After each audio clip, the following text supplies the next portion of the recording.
Ikalawang Mga Hari Kabanata 13. Ang paghahari ni Jehoahaz sa Israel. Nang ika-23 taon ng paghahari sa Juda ni Yoas na anak ni Ahazias, nagsimula namang maghari sa Israel si Jehoahaz na anak ni Jehu. Naghari siya sa Samaria sa loob ng 17 taon.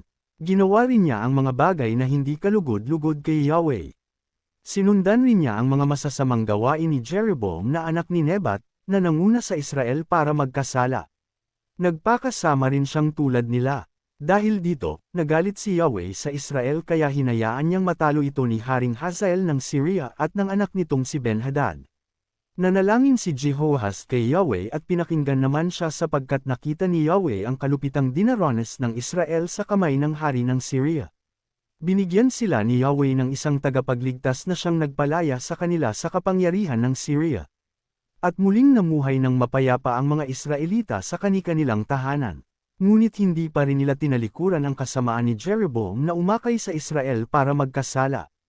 Hinayaan nilang manatili sa Samaria ang haliging simbolo ng Diyos ang si Asherah.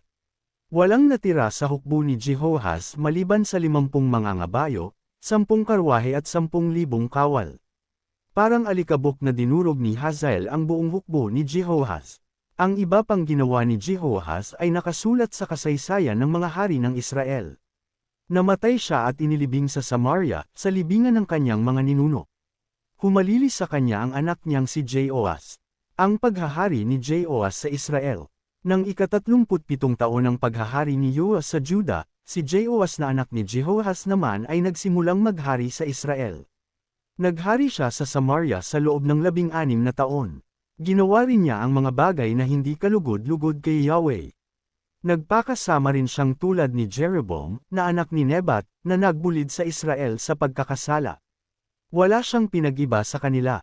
Ang iba pang ginawa ni Jehoahaz, pati ang pakikipaglaban niya kay Haring Amazias ng Juda ay nakasulat sa kasaysayan ng mga hari ng Israel.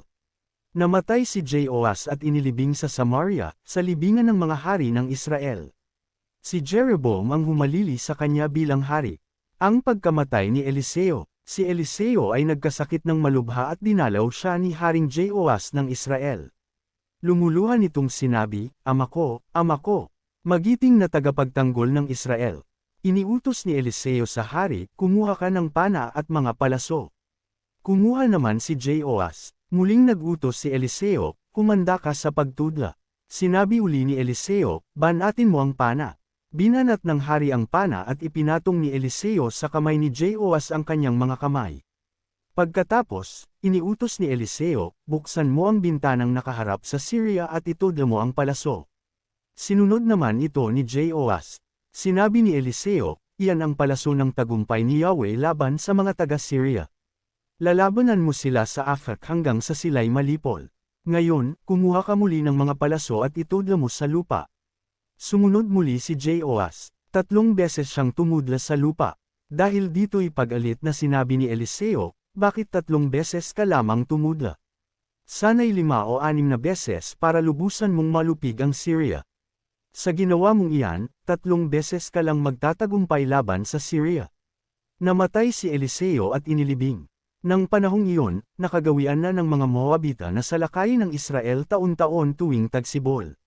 Minsan, may mga Israelitang negil-ilibing ng isang lalaki. Walang ano-ano, may natanuan silang pangkat ng mga tulisan na palapit sa kanila. Kaya't sa pagmamadali ay naitapon na lamang nila ang bangkay sa libingan ni Eliseo. Nang ito'y sumayad sa kalansay ni Eliseo, nabuhay ang bangkay at bumangon. Ang digmaan ng Israel at Syria. Ang Israel ay pinahirapan ni Haring Hazael ng Syria sa buong panahon ng paghahari ni Jehoahaz. Ngunit kinahabagan sila ni Yahweh dahil sa kasunduan niya kina Abraham, Isaac at Jacob, kaya hanggang ngayon hindi niya ito hinayaang lubusang nililipol ni pinababayaan man. Nang mamatay si Haring Hazael ng Syria, ang anak niyang si Ben-Hadad ang humalili sa kanya. 3 beses siyang natalo ni Jehoahaz at nabawi nito ang lahat ng bayan ng Israel na nasakop ni Hazael sa panahon ng paghahari ni Jehoahaz na ama ni Jehoahaz.